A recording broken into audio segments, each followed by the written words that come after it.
I am beyond excited to introduce you to Karen Banister. Karen Banister is owner, trainer, and instructor, as well as a multiple carded judge. She and her husband run White Harvest Farms in Colorado. And she is probably the most diversified equestrian I've ever met. She has her AQHA card, APHA, NSBA, as well as showing hunters and jumpers. And then her husband is a PRCA competitor in team roping. And so they kind of cover everything about horses, it sounds like. And I have the pleasure of knowing this is Julie's sister. Let's call her what it is, Julie's sister, and Julie DeChan's sister. And we've worked together over a year now, it seems like. I don't know if it's been a year or not, on EPM and EPM awareness. And so Julie and I started the conversation on EPM. She signed up for an appointment with me. And I was like, please, please, please test your horse for EPM. And she was a little cranky about it and a little resistant. And then finally, she did test the horse in concern for EPM. And he came back double infected with 2 different strains of EPM, which created this spiral in your barn. How many horses do you have on your facility? We have over 100, probably. We're at the county. We're supposed to have 100 no more by the county. So I'm going to say 100 no more, but there's more than 100. And how many of them do you think, now that you've gotten introduced to EPM, might be infected with EPM, with clinical signs? Well, my clinical signs and the clinical signs that most veterinarians say are clinical signs are 2 different things. I have nothing that I think that any veterinarian would say, holy cow, they have EPM. But we have tested a lot of horses that had odd behaviors or odd things that for us didn't line up with their training, or according to where they lived or where they traveled. We had concern because they had some things that just didn't match. And so I think that the reality is a lot of them could have had EPM exposure because of the life they live, or where they were born, or where their mother was born before she was bred to have them. So my thought about EPM and who has it and who doesn't has changed in the last 9 months, or who has EPM exposure. I understand the veterinarians, they have a different line of what is, but I would say a lot of horses have exposure that will not be technically called with EPM. And you guys, I apologize for the heavy breathing. That is my bulldog who just ran around and he's panting. So it's not, if you hear that, I'm sorry, it's Harley. So this is part of the problem with EPM, you guys, is I get to go out to clients, and I've been seeing this rise, this epidemic in California with EPM. And I've talked to owners, I've talked to veterinarians, Southern California vets. I had to coach them on how to test for it because they didn't know how to test for it. And I had someone say, there's no EPM in California, a veterinarian.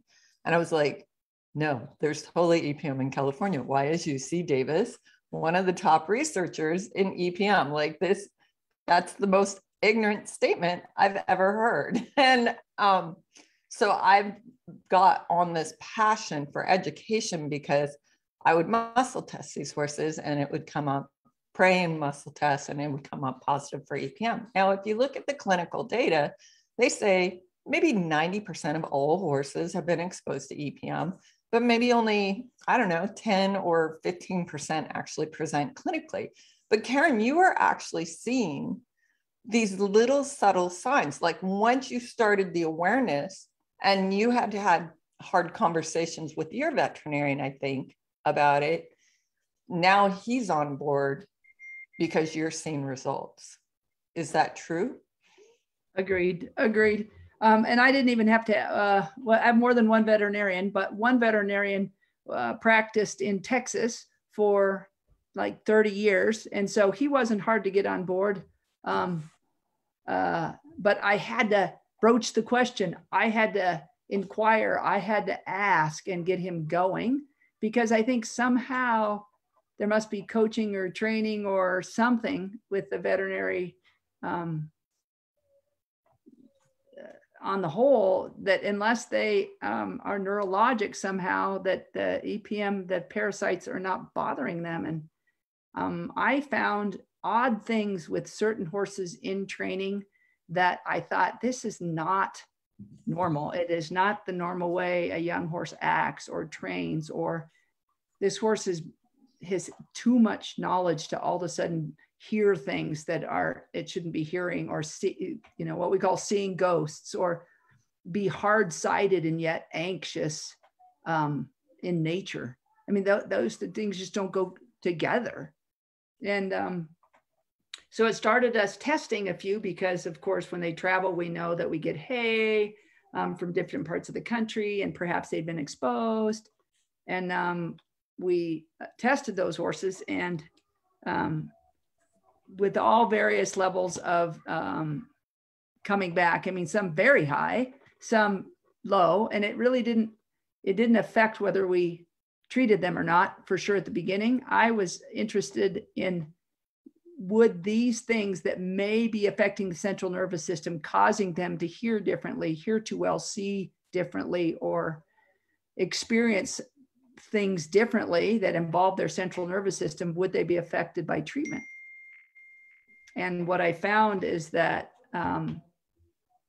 all of them were affected by the treatment. And many things that I learned in hindsight, some things that we just thought were odd, and then we treated the horse and it went away. And I thought, okay, that's the only thing that's changed. The feed has not changed. The training has not changed. The conditioning has not changed, but this weird thing is gone. And so then that led us to start looking at whatever that odd thing was as, how about this other horse that does also this odd thing? That didn't necessarily have veterinary answers. I think as a trainer, sometimes there's training answers, and trainers just become harder and harder on the animals for compliance. And yet that's not the answer we came up with. It didn't have to be, it didn't have to get harder. We had to make them healthier, and they got better.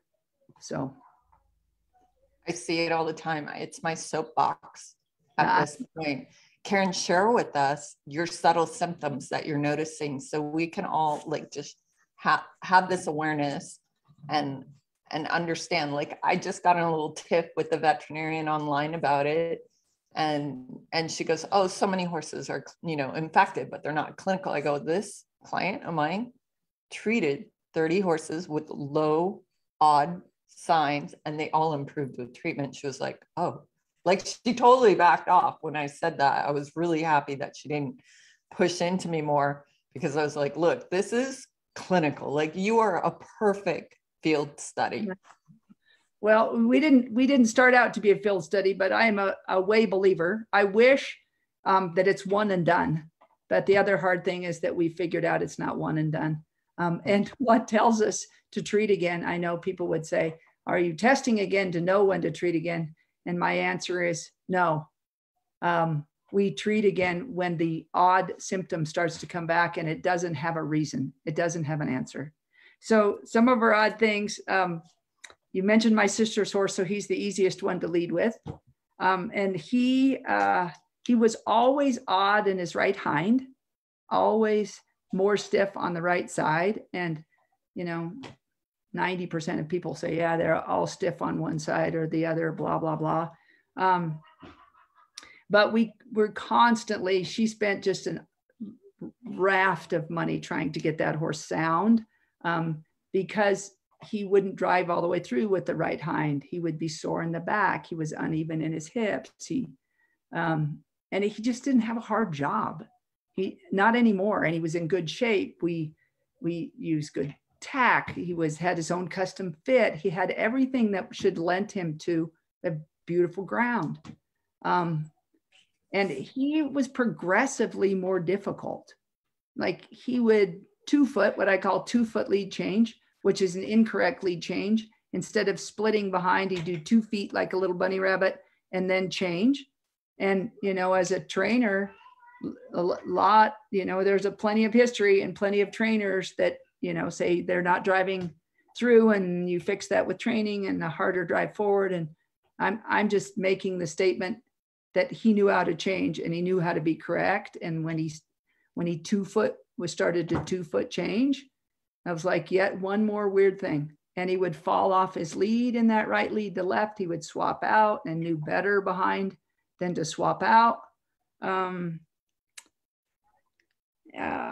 And he would kick out on his lead changes sometimes. And I really think he was clumsy behind. I mean, knowing what I know now, I think he was losing all the good proprioception behind, and it would frustrate him. I don't think he felt very good behind. I think that someday we'll figure out something is numb that starts all this deal.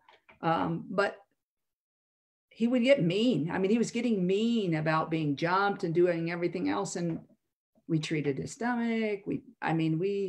And I'm a freak about stomachs. I'm a freak. People think that's the lady that gives Tums as horse treats at horse shows because the acids have to be such and blah, blah, blah. So I don't want to get into that discussion, but he was all the reasons why he should have had none of these problems. And you made her treat, you made her test him, and his numbers were so incredibly low, but he failed pull the tail test about being neurologic. He did fail that test. He passed. It was like 1 to 250. He was nothing on the EPM test, but he failed the tail test. And that's crazy. So his titers were super low. Mm-hmm. And I see it all the time, you guys. So important. Yeah. So, I have to be brutally honest. My sister would cry if she were here with us, like in person. But I told her, if we don't fix some things, the stuff he does is dangerous. And you need to consider putting him down because we don't have an answer why this keeps happening. And he can't buck over his head or jump up in the air. He was x-rayed for kissing spine. We didn't have a reason. I said, something is happening in his brain that's dangerous. And he had a little kid that was riding him. And so then she mixed up with you, and it was great because she did the long shot. And that horse today, he was champion at a horse show this fall. And that's awesome. I know it. And she loves him, and he does not do crazy, weird stuff at all. Every now and then he will 2 foot, but he used to just live doing it. And some of that, I think, the longer they do the behavior that goes with the whatever it does become part of their behavior pattern. And because he's not in training. So the little girl's the only one that rides him. And back when we were trying to do all these things to make him good, he had professional rides to try to keep it all straight in his mind. And he's just good now. He's in good. Oh, that's great news. Oh, thank God. That's so awesome. I love him. I mean, he's spoiled, but he deserves to be spoiled. He takes good care of her, and it's great. So I think the cranky factor is a really big deal. Right hind lameness is a huge red flag to me. Anytime I see a right hand lameness, that when you pull the tail to the right and they can't lock their stifle, but they roll onto it, you guys, that's a red flag right there. And it might not be EPM, but if you're having a bunch of problems, and like Karen said, Julia spent a fortune on this horse. And I think most EPMs are diagnosed after they hurt themselves, because they hurt themselves over and over again. And you'll see right hind lameness, then you'll see a right front lameness. And if you let it go too long, they start getting neck arthritis in the C6, C7 area because they're just pulling themselves along, trying not to fall down. And they're just like busting it for us to stay on their feet. And it's just heart-wrenching. Yeah. So early detection, what other signs did you notice? Well, let's see, I had some weird ones, and I think that's. I want weird ones. I want to know the weird ones. Want to know other weird ones. Okay, we had a horse born and bred in Virginia, so that's not a long shot for anybody except, remember, we don't have any possum in Colorado, and so EPM for me was like something that I'd never thought I would have to worry about because we don't have possums, so of course we don't have this problem. Ta-da! That's wrong. Well, and it's not only possums. Now we know so much more. Yes, but that was, if you'd asked me a year ago, I'd have been like, well, and I'd have given you the wrong answer. So this horse presented to us, he was everything from super docile, but then he would just have anxiety attacks where he'd be really hot. He was never mean. But to the right, he was hardly rideable at the canter to the right. He'd have a good left canter, so much anxiety to the right. And transient sore in the right front, sore in the left front, 2 foot canter, right hind, didn't match at all. And that horse, when you would tack him up and untack him, he presented with like frequent short bursts of urine when you were attacking him and untacking. Interesting. Like he had a urinary tract infection, like 1 cup, and then you'd be brushing him down and he'd spread out and he'd squirt 1 more cup. And then they're like, oh, that's terrible on the cross ties in the mats. Like, what is going on? I mean, can't you empty your bladder, buddy, before you come? But it went on. I mean, it got to be habitual in the cross ties. I'm like, okay, we have to tie him out in the sand because he must be nervous on the cross ties.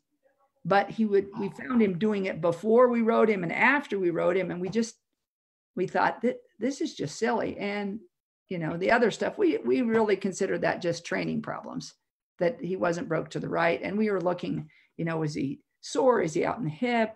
Is he, what are the unsoundness problems? And again, with an owner that spent plenty of money trying to figure out why both sides didn't match.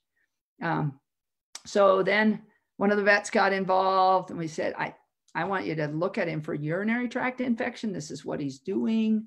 We don't know what's going on. And this is like more than a year ago. And we didn't know it, but he tested him for EPM. Oh, he did. He did test him for EPM because, he wanted to know what the history was, where did he come from, blah, blah, blah. But his numbers were low. So he didn't tell us because he said it was not going to be a thing. Right. That is such a deal. I get that often. I've had clients test and their vets, even so they had titers, but Davis, if you run an IFAT with Davis, it has to be 50 to 55% or over. Now, to me, if I have 55% titers in my blood, that's a massive amount. Now, one of my clients had 40 and some vets were like, nope. I've actually had quite a few vets say, no, your horse is fine. It's not at 55. There's no obvious clinical signs. You're good. And we ended up treating these horses and they responded significantly. Yeah. And so there's this weird, I don't know why veterinarians aren't putting this together, but maybe I'm seeing more EPM and you're seeing more EPM than most veterinarians. Right. Well, or we're associating it that way because we ultrasounded him and his bladder, he had crystals in his bladder, which I look at that and I say, now looking back, that protozoa, I would bet, were affecting maybe the nervous system to the bladder and it wasn't emptying completely. I don't know. No, that's true. When my dog was paralyzed, I had to manually empty his bladder. Yeah. So that's an L4 nerve that goes right to the bladder. Yeah. Yeah. So that was my thinking. But he put him on high antibiotics, which incidentally, finding out later, the antibiotics they put him on is what my first veterinarian that we still have, that's from Texas, he said, that's way back in the day, that's what we would put him on when we knew they had EPM and we didn't have tests. He is such a wonderful fellow. He said, I'll tell you what we used to do. Back in the day, when there was no test for EPM, if we thought they had EPM, we would put them on Dex, high amounts of Dex. And when they got really neurologic, we'd say, well, hot dog, because he said, that sounds cruel, but at least we knew what we were trying to treat with, because the parasites would go wild when we suppressed the immune system. Oh my gosh. And you guys, I've actually seen the same thing with licorice root. So licorice root has a steroid-like component to it. It's not supposed to suppress the immune system like a steroid like Dex, but I started seeing my own horses get wobbly on licorice root, and I just backed off. And in fact, I custom blend my own herbs for animals, and I just omitted licorice root from my whole horse line because it was too scary for me, because there's too many horses that are like this. Yeah. So yes. So this fella, high amounts of antibiotics because he was treating the horse with a bladder issue like it was a bladder infection. And lo and behold, all of it got better. In fact, he got calmer. He got easier to ride to the right. He got whatever. And, we just wrote it off as a bladder infection, right? Well, what do you suppose? 3 or 4 months later, here we go again. It's over, started over again. I'm like, how can this horse have a bladder infection again? Nothing. It doesn't make sense. And every veterinarian that I spoke to said that they're super rare in horses, bladder infections are. And, but by then it was last fall and we had started doing the EPM stuff.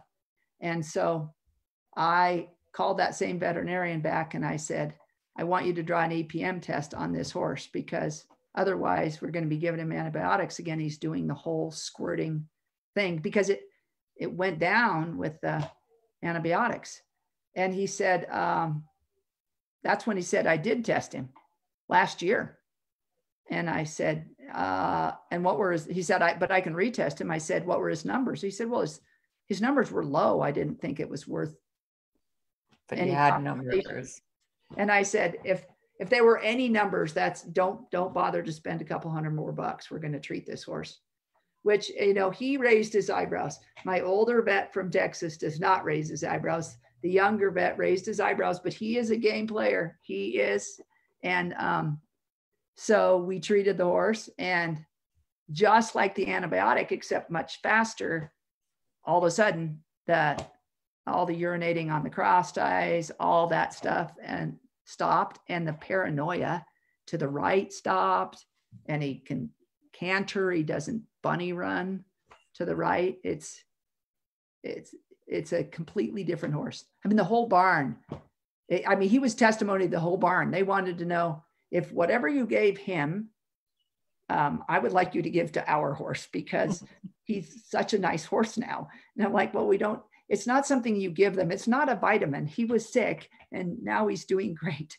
And he was weird like that and kind of crazy because he was sick. But we didn't change anything.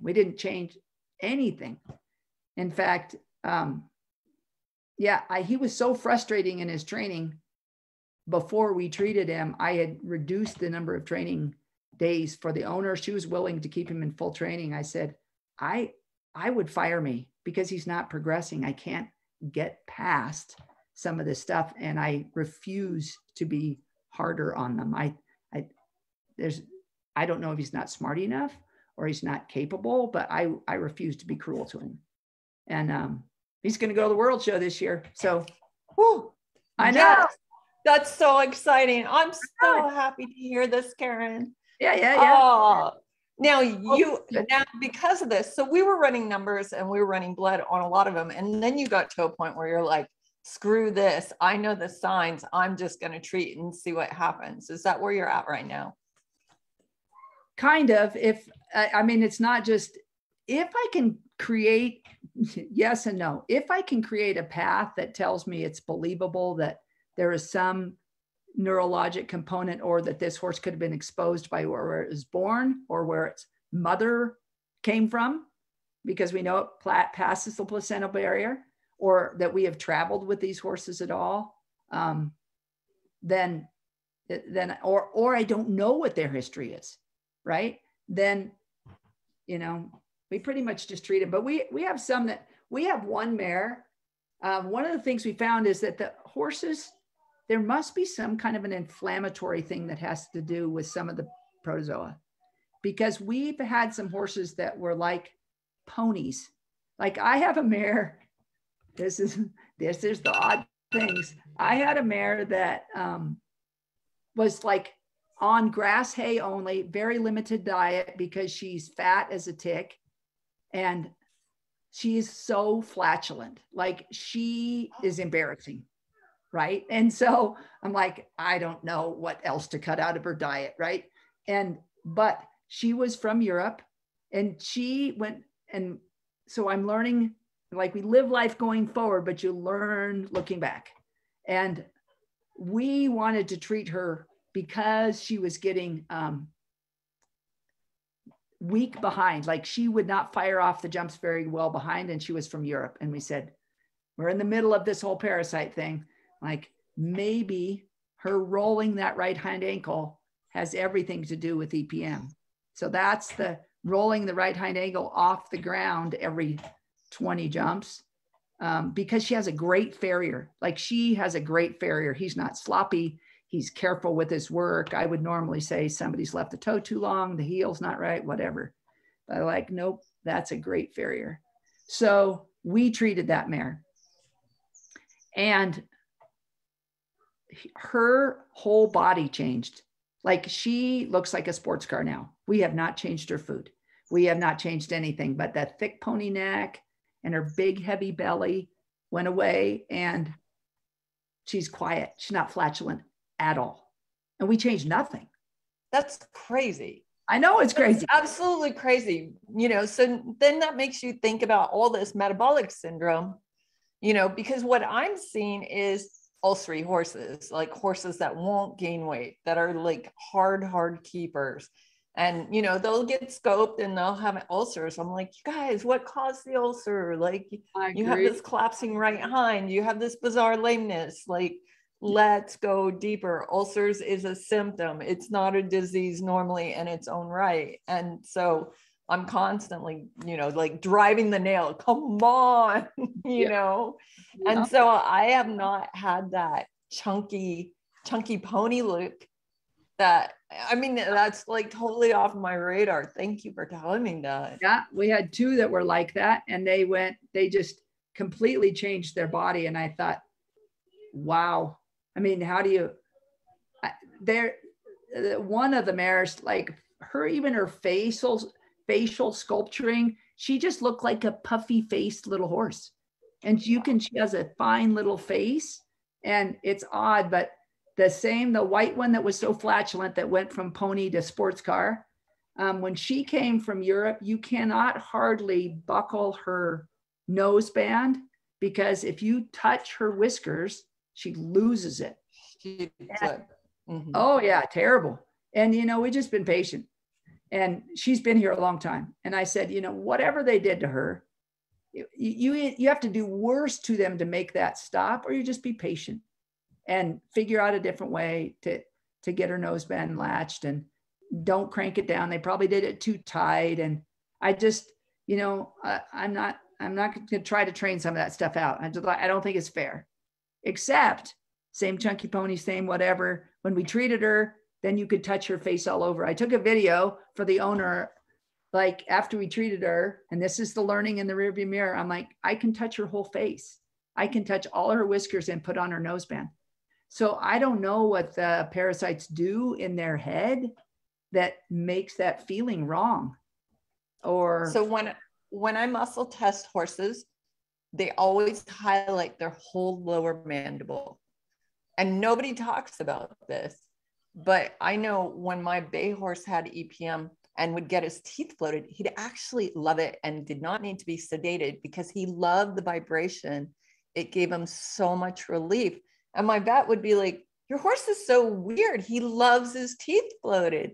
I'm like, there must be something going on there. Like he would lay on the power float. And she goes, I have to be careful because he's actually pushing on it. So there is a lower jaw component. And Julie told me that you noticed something about horse cookies too, is that they fumble with their horse cookies, which made me think that was that lower jaw issue.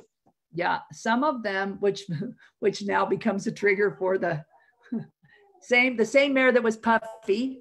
So we have two of them. They're like that, a gray mare and a red mare. And like she went from the fat pony to the sports car. That mare is hard to bridle. Okay. And I got after the owner. I'm like, you guys have got to be more careful with her because I think you're clinking her teeth when you're bridling her because she's getting so reactive. Yeah. And except that it jumped up and bit me because she had a bunch of work stuff. And then they didn't have anything, she wasn't riding her also. It was just us. And all of a sudden she started to get hard to bridle again after she had been treated the first time. And I thought, oh my gosh, the bridling, because it got good when we treated her. And we, of course, attributed it to just better handling. And, but she also went from not being able to eat cookies. And we thought she just didn't know how to eat cookies. Like nobody had ever cookied her. And we would ruin her by teaching her, just like we ruin all of them, right? But she was fumbling the cookie. She was terrible at it. I said, she has like spastic lips. She's terrible, but she can eat a cookie great now. So wow. we haven't cookied her more. She just feel her face. So that is insane, you guys. That is so crazy. My own horse, or one of them, was superficial reactive, very, very spooky. My other one was okay to load in the trailer and suddenly would not load in the trailer. All of a sudden, his perception, it was like he could not see how he could, like, he'd hit his foot on the trailer and kind of freak out and hit his foot. And I was like, totally normal in the trailer. What's going on here? And he got to be a really bad hauler, and he was pretty clinical. Like he was bad. Davis, UC Davis, actually, that's how I knew my herbs were working, because I'd had him, I'd talked to a couple of vets going, I think my horse is really neuro. And they're like, no, it looks great. And I'm like, are you sure? Like something's really up with him. And he was a great mover, but he never cantered off right. Like we couldn't get him to step off at the canter. Like it got scary to where I was holding my breath every time I went to the right lead. I'm like, are we going to fall on our face? Or are you going to be able to step off? Or are you going to buck? And he also had urinary issues too, and would drop his sheep all the time. And so finally I jerked him off my herbs and he went crazy neuro. And I was like, oh my gosh. And I took him to Davis, and they're like, he is a hot mess. You need to euthanize him right now. And they stood on my trailer ramp and said, what are you doing? And I said, I'm taking him home. They're like, you're not taking him home. We will not allow you to take him home. And I'm like, wow, I'm going to take him home. And they're like, what are you going to do with this? I go, I'm going to figure it out. And I did. Yeah. And so he's 18 now. And that was back in 2014. And I created that equilibrium for him, but he only had the Neospora UJC. So that's what it was geared towards, and that's what it worked on. And 8 months into it, he was bucking and playing in the pasture and running around the street. And I gave him some homeopathy just to kind of clench the residual effects. And then I've never really had to treat him again. It's been years. So we need to get that down your horses in regards to, maybe it's the homeopathy we haven't hit yet, that we haven't cleaned up that residual damage. But I also feel like the bones wear down because they've just been trying to help themselves so much. Like my paint horse, I think his cup for his hind legs. So you've got your stifle, you got your femur and your patella. I think it's flat. I don't have an x-ray to prove it, but I can feel it just move around more. It's super loose. Yeah. We have one from Florida that came, that's 7 years old, had been in a trainer her entire 3-year-old and older year. And she had these weird, that when she came, she had this weird black bare spot on her neck that the veterinarian says it's like a sarcoid, but it's flat. And they gave us this cream to put on it that pulled, like it sloughs the skin nasty to try to get rid of it. And she would not do canter depart. Like she would run like an ostrich into her canter, and her legs went everywhere like a water skipper. I thought, holy cow, this horse is enormous. And she doesn't even know where her legs are.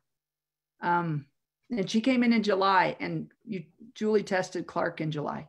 So 2 or 3 months after that was when I was like, what about that? And what about that? And that one came from Florida. She could have been exposed. So we had been treating her for that sarcoid, whatever thing, growth on her neck with this junk that peels the skin off for like 3 months. And it just still looks so nasty. But she was one that we figured, she's from Florida. She's got to be exposed. Yeah. So the same people own her as that owned the cute fat one that you couldn't touch its nose. And so we started treating her, and that black skin thing was gone in a month, in the 4 weeks that it took to treat her. It was gone. Like it grows hair. You can't even tell. So it killed that. It killed, and one of our other babies that we treated that is chronic for scratches, it doesn't have scratches at all anymore. I know. Is that off tetracerol or is that off equilibrium? I don't know. Oh my gosh. I need to figure this out. Oh my God. That's so frustrating. I know it. But the one that ran into her canter, we got to where we could train her. I mean, that's my big deal. Whatever, let her feel her body enough to be able to train her. She can canter depart now. And it was crazy to me, 7 years old, that she's still running like an ostrich into the canter. But I think she just couldn't either. She couldn't get it. Couldn't collect, or couldn't get her legs underneath her. And they had spent a mint, which they didn't tell me, trying to find, in vets, trying to work with her unsoundnesses behind, because she had so many hind limb unsoundnesses they were like, we have no idea why she's doing whatever she's doing. And I think they were afraid I wouldn't take her in training if I knew. I don't know. Well, and the last horse you talked about coming from Europe, people say there's no EPM in Europe. So do you think the horse got it in Europe, or do you think the horse got it when it came over? What are your thoughts? Because I kind of think there is something in Europe. I really feel like they have a lot in Europe, and they don't want to talk about it because they eat them. Sorry. Oh, that's true. Oh my gosh. And it does travel. So France eats horses, and all of our kill pen horses that are probably totally infected with EPM. That's probably why they ended up in the kill pen. I would love to do a clinical study, drawing blood on all these kill pen horses just to see how much EPM they are. And they even eat that horse meat raw. And some EPM does infect horses. I mean, people. So, my gosh, that's so disgusting, you guys. You shouldn't eat horse. Bottom line, don't eat horse meat. I just stay back.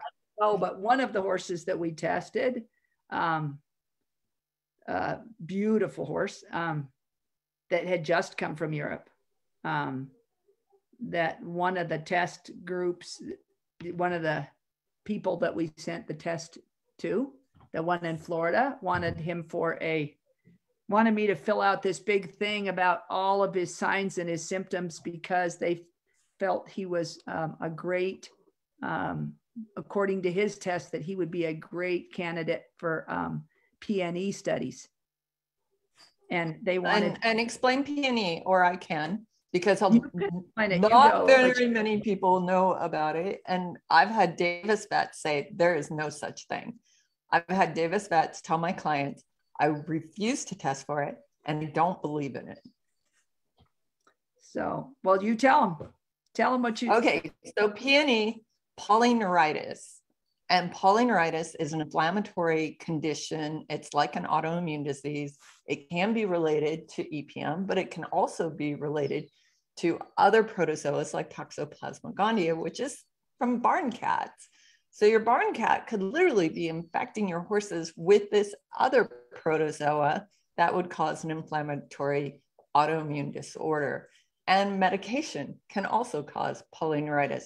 So I've had horses that I thought were hands down EPM, not a single titer on their blood work. And then I was like, okay, we've got to test for polyneuritis, and it would be through the roof. And it doesn't respond the same. It's a little tricky. Have you had success treating that? Well, we treated him the same way with the other ones. Cotrazole. Yeah. But, and he's on equilibrium, and he's on, a lot of other supportive stuff. He's on immubiome, spine and nerve, and blah, blah, blah. But he will be one that, for the signs and syndrome, he sees ghosts and he hears ghosts. And so, when he's had treatment recently, the ghosts go away. When he hasn't, he sees ghosts. And so he is on the retreat. I've had several horses. Yes. I've had several horses that were hyper spooky, treated for and they were not EPM, treated them for polyneuritis. Spookiness went away. But then I came back. Yeah. Yeah. And that sample that I sent you is more for polyneuritis. So I sent you a random sample. Kim has it. You probably don't know anything about it, actually. No, I do. Is this the one that helps with pain? So it's got chaparral in it. So chaparral seems to be more effective to polyneuritis than the wormwood blend. I don't know. It's all like for you and I to have this conversation, we can only I can hear you and try to create something else too for you. But the homeopathy, we gotta take advantage of that for your horses. I know it's a pain in the butt to feed when you have 100 horses on your property. Well, I have a magic lady that does really good, but and they can get their supplements individually. But that one would be really interesting so that he can not see ghosts, because he's a fabulous horse. Yeah. And he used to that horse before we treated him he would be at a horse show and take 4 naps a day. I'm not kidding. It was the most pitiful thing. He's 6 years old, sleeping all day.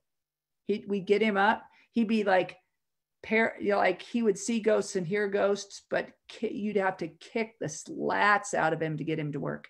That's so weird. Like that, super dead-sided, but a super high flight response.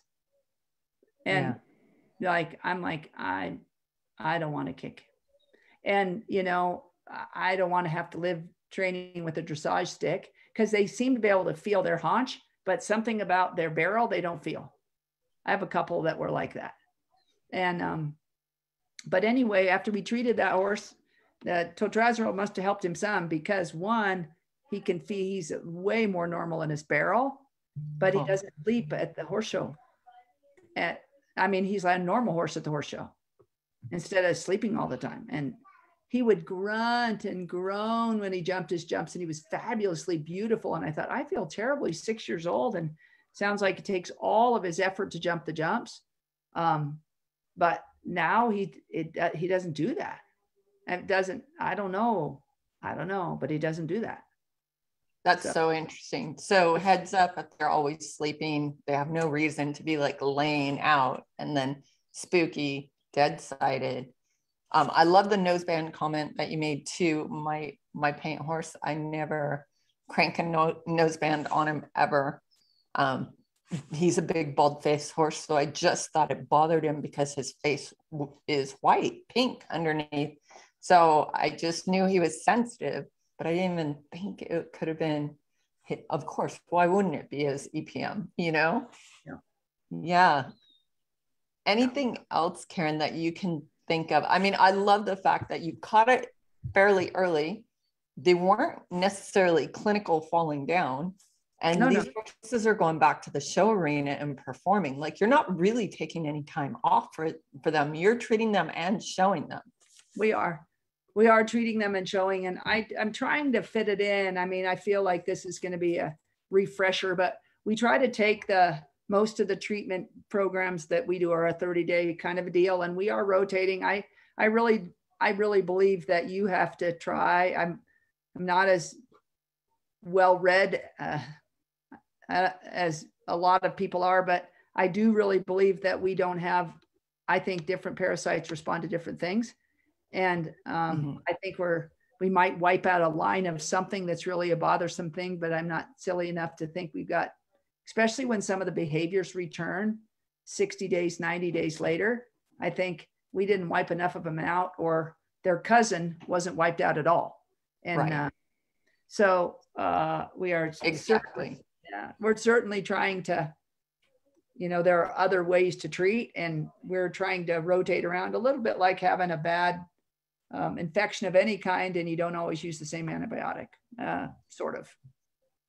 Now, I've witnessed the same thing. I've noticed that totrazolol really does great on all sarcocystic family, doesn't touch NUJC at all. I know that Marquis and Protozol have like a 60% success rate, which is not enough for me. But I have seen a couple horses respond to it, but I don't know if it came back, because I've seen clients go, well, my vet said this, I'm going to do it. My horse is insured. I'm like, do whatever you need to do. But if it comes back, pay attention, because it may just come back. And often they have to retreat. We all kind of have to retreat at this point. The only thing I haven't had to retreat is my bay horse for the Neospora hujaceae, who responded really well to it. And I've never, occasionally I'll run the equine librium through him to deworm him. And, or if he's a little snappy in the hind legs. And I think that's interesting that you notice that ankle roll. My veterinarian said, just up the E. So up the E when you see that little rolling, snapping ankle, and it definitely helped that too. Okay. Yeah. Okay. Do you guys have any questions? I don't even know if we're still live. My cell phone won't let me know. So if we're not live, or if we are live, let me know. For some reason, my phone is being obstinate.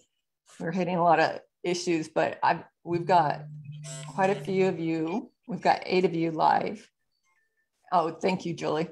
And we've got people. Do you want to ask questions to Karen? Do you guys think you might have an EPM horse? Are you learning from this? I can't see your comments on the live stream, but maybe Julie, you can send me the comments since you're monitoring both sides for me. So thank you for that. And nothing, do you guys want to unmute yourselves? Anything like that? Vitamin E definitely seems to be a win, and it's unfortunately the Nano E that seems to be way more effective than the Santa Cruz. I used to always recommend the Santa Cruz just because it's so much more affordable, and my clients were just stressed out over it. But you've already spent so much money getting to the point where you figured out it might be EPM. And the Nano E, they only sell it in pints, and it's like $70 for a pint, but it's an emulsion. I think it goes rotten. I think that's why they don't sell it in bigger sections. And I believe that's from Kentucky Equine Research, is the Nano E. Do you guys feed that, or do you feed the Santa Cruz? Are you asking me? Yeah. You'll have to ask Julie, because she makes sure my nice lady that that orders all our feed and gets it all to the horses, that she does the right E. We have two kinds, that supportive E that's not the best and brightest, but good, because we use a lot of Gateway products, and their powdered one, Julie said, isn't the nano E best. And then I don't know where our other source, the best and the brightest is what we use for our horses that were either bigger numbers or are on the road traveling, because we feel like those are the most exposed. Yeah, it definitely helps. Absolutely. And I'm continuing to do research and trials of just on my own animals or people's animals. And I sent Karen a sample for the polyneuritis. So we are just trying to understand this and hopefully cure it, and hopefully tell you guys how to recognize it early before you end up like beating on your horse because you don't understand it. So the way I got my paint horse is he was given to me because my girlfriend bought him for a decent amount. He was not cheap and he was a great mover. And then all of a sudden he started declining and the trainer started ripping on his face. He even flipped over once, and she lost all interest in riding. It scared the heck out of her.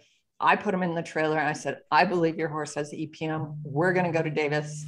And we were all living in Southern California at the time because I couldn't get a Southern California vet to test him.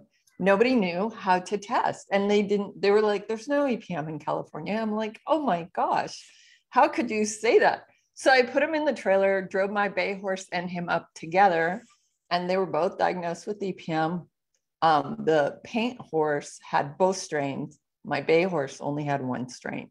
And the owner of that horse at the time, Louie, my bald face paint horse, she ended up doing Marquis for 8 months. Her vet just kept pouring Marquis to him, and he was insured.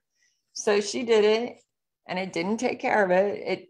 It put down some symptoms on a low level, but then we rolled into the equine equilibrium, and he went back to the show arena and was doing great. Like he was actually kicking butt with the quarter horses.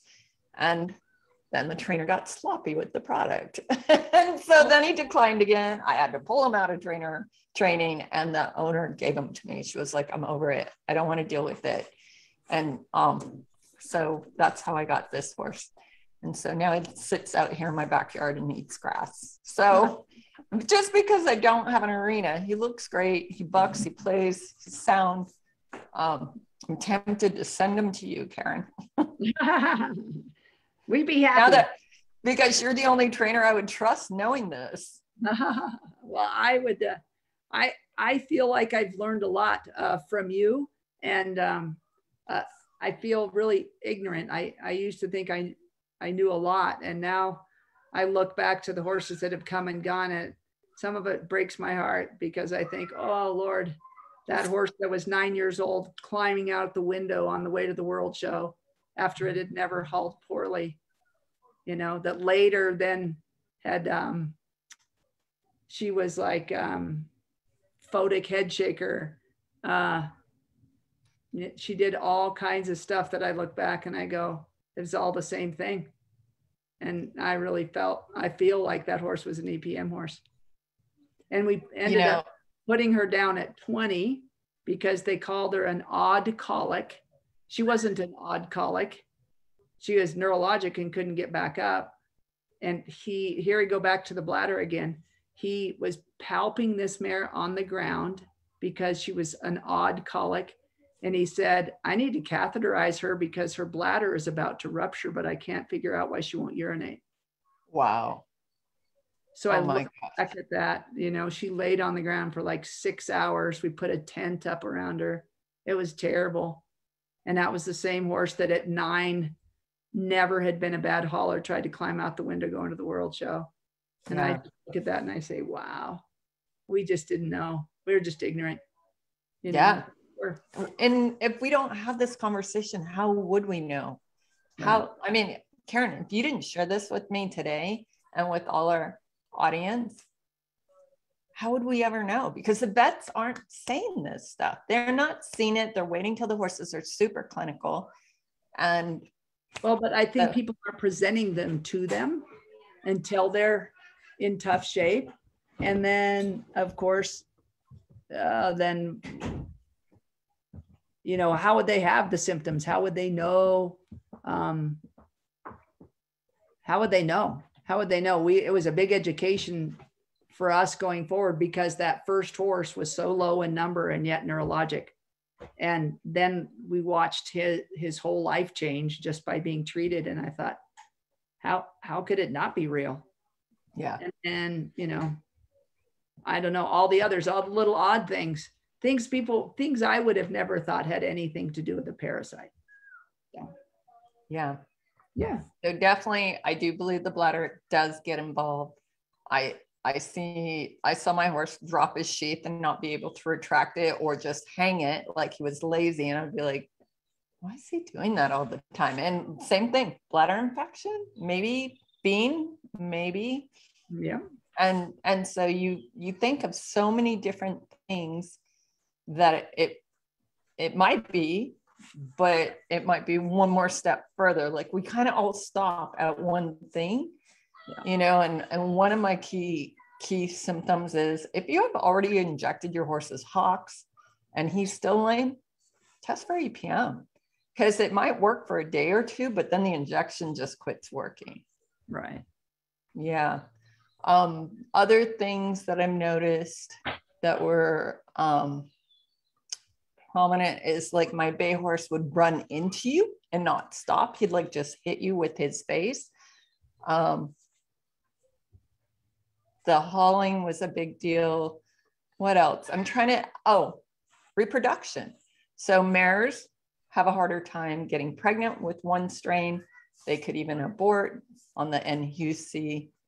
On the sarcocystic, the babies might be born with over at the knee, and stallions go sterile. Like I've had a stallion go totally sterile. We treated him and he came back absolutely fine. Wow. Yeah. Now those are things, I mean, I would expect from the mare, from the uterine infections and so forth and so on, because of course, same situation. If you're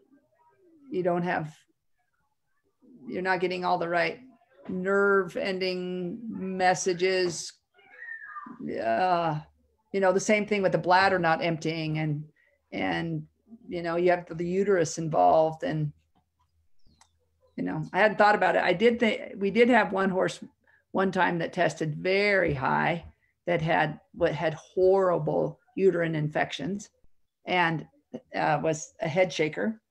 And I wasn't involved in that horse's life, but I share that, you know, a friend that had shared the results of her tests. And I thought, oh, I got to mind my own business there. But her numbers were high.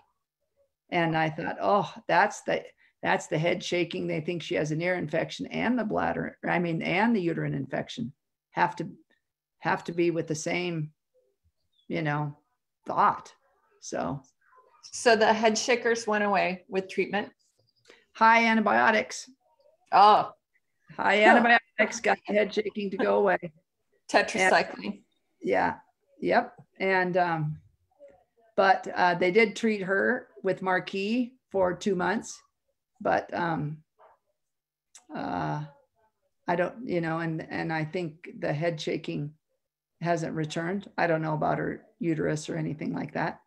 But yeah. So that can also be leptospirosis. So leptospirosis response can make a head shaker and is treatable with tetracycline.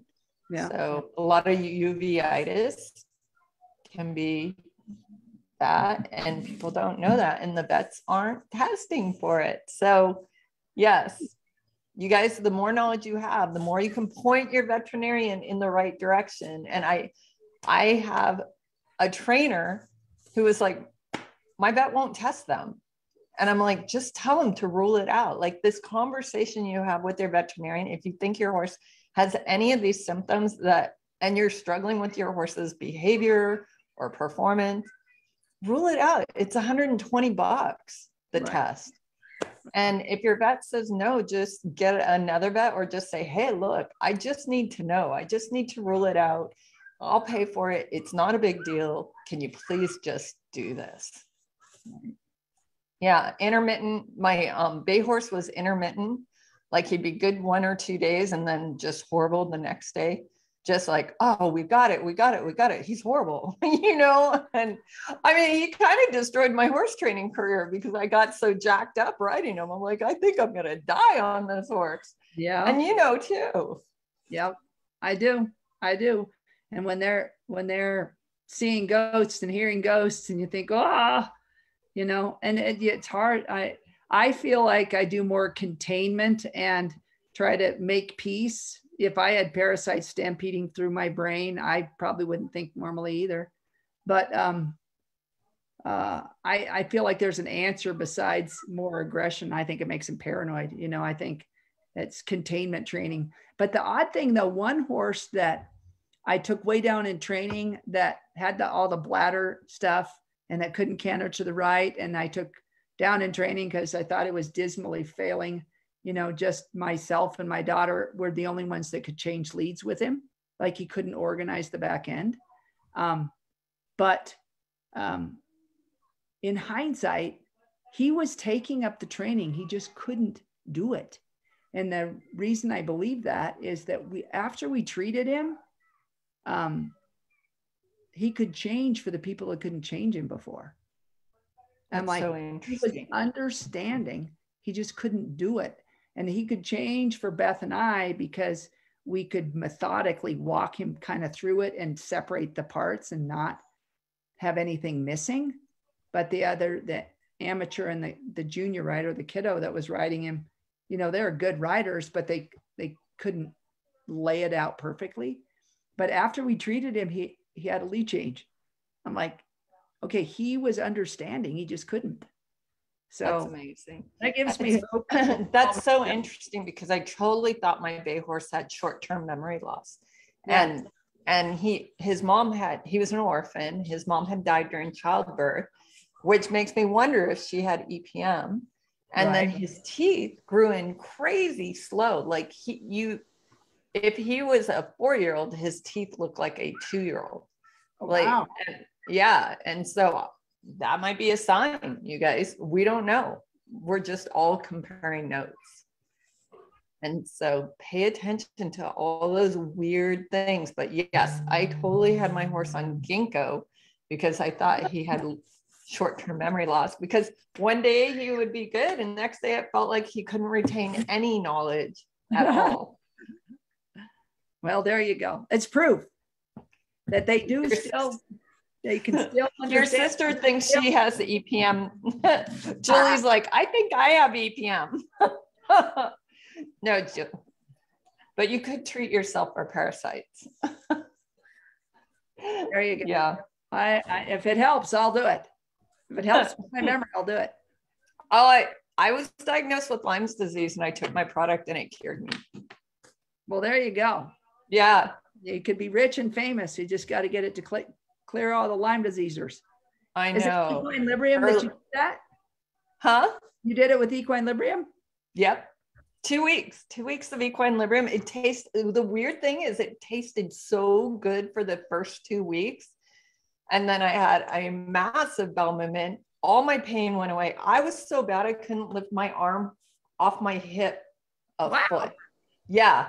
I was like so stoved up. And once that happened, I was free from it. And that was it. And then it tasted really bad. I was like, oh, I could never take this again.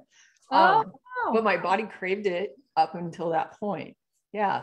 So I do tell my friends to take it as an herbal dewormer. It's not nice on dogs, though. Dogs have some massive explosive.